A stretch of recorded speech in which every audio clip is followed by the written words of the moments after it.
வறுமையால ஒரு தம்பதி தங்களுக்கு பிறந்த குழந்தைய 50,000 ரூபாவுக்கு விற்பனை பண்ணியிருக்காங்க. இந்த சம்பவம் இந்தியாவில் நடந்திருக்கு.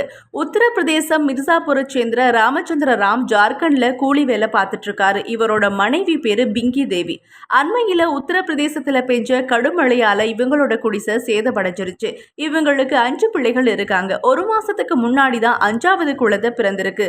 அதுல இருந்து தேவிக்கு உடல்நிலை சரியில்லாம போயிருக்கு.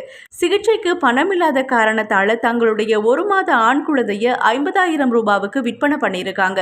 இந்த விஷயம் ஊடகங்களை தெரிய வர சம்பவம் தொடர்பா உடனடியா விசாரணை நடத்த சொல்லி மாநில முதல்வர் ஹேமந்த் சோரன் உத்தரவிட்டிருக்காரு.